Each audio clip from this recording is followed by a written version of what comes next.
Welcome back, everyone, to episode 13 of Ancient Mesopotamia, Portrait of a Dead Civilization by A. Leo Oppenheim. We are going through his book, and we are finishing up his essay on the history of Babylonia, today part 3. We're going to come to the end of the Neo-Babylonian Empire, so strap in. It's going to be a bumpy ride. We're going to look at a quick review of the Chaldean tribal groups, the quintessential Chaldean, Merodach-Baladan II, and finally the Neo-Babylonian Empire, how it started and how it ended. So by way of a quick review, the Chaldean tribal groups were made up of houses. Each was headed by a chieftain, and the Chaldeans would frequently change sides during this period of the Neo-Assyrian Empire in the first millennium. Whoever it was most advantageous to side with, that's who they were going with, and it was almost always against the Assyrians. They refused to pay taxes or perform services for the state, and they fostered an anti-Assyrian sentiment. And this actually was a catalyst for a pro-Assyrian, a number of pro-Assyrian segments. For example, the city of Nippur were fiercely loyal to the Assyrian Empire for pragmatic purposes.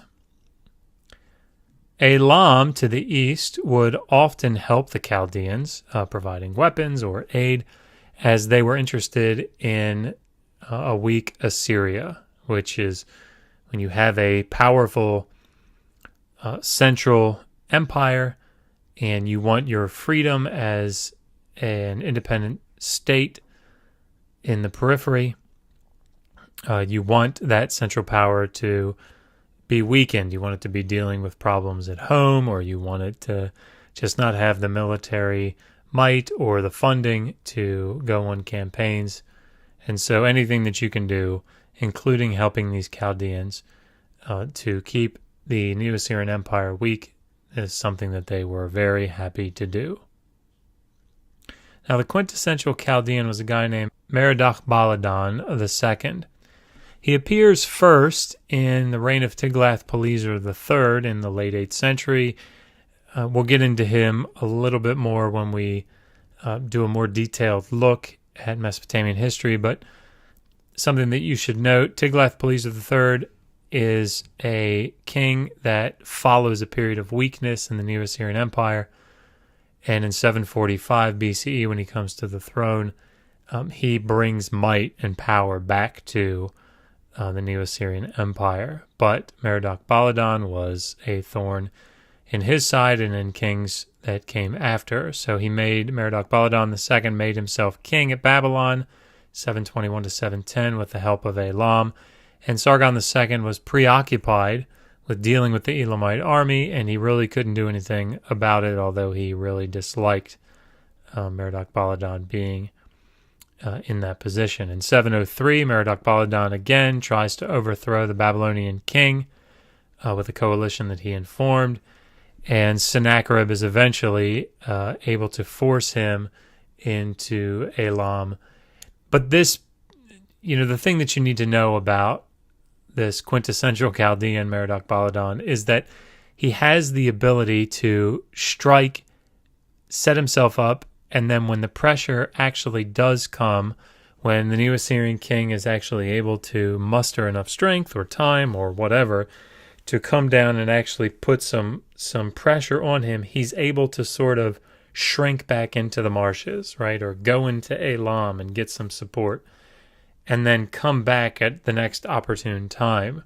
And this is the way that they operated in the region. So it was a really big problem for the Neo-Assyrian Empire. And we're going to do a short series, I think, in the near term, summarizing a book by Brinkman called Prelude to Empire. And Brinkman shows, I think, quite convincingly that the Neo-Assyrian Empire went bankrupt, essentially trying to fight off the Chaldeans and to fight off these problems that were created in the south. So finally, the Neo-Babylonian Empire under Nabopolassar comes to fruition. A weakened, bankrupted Neo-Assyrian Empire eventually falls, and the Neo-Babylonian Empire takes its place. Nebuchadnezzar II is a very important and popular, well-known figure as a Neo-Babylonian king. You read about him in the Old Testament text very frequently, particularly in places like Ezekiel. Nonetheless, Nebuchadnezzar II is a very important king, the Neo-Babylonian Empire.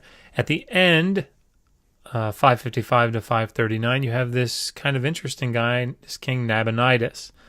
And Nabonidus was an odd king. He changed aspects of the religion. He kind of went on a little trip, went into Arabia, and sort of left his post as king. And eventually Cyrus was able to walk in 539. It's reported that he came into Babylon without a fight, and the people praised him as being their deliverer. And so this was the fall of the Neo-Babylonian Empire. In summation, the Chaldeans were individual houses that made the lives of Assyrian kings hellish. I mean, that's just what they did. The quintessential Chaldean was Merodach-Baladan II, who would come and go, making problems and shrinking back into the swamps. He would be aided by Elam. He would be aided by the terrain, and he was able to sort of come and go and continuously cause problems for the Neo-Assyrian Empire. Eventually, the Neo-Babylonian Empire succeeded the Neo-Assyrian Empire and was in turn conquered in 539 by Cyrus. Coming up, Assyrian History, an essay by Eli Oppenheim, Part 1. We'll begin to look at the early Assyrian Empire and how it developed in early Mesopotamian history. So, until next time, resist poor scholarship. Always ask, how do you know that?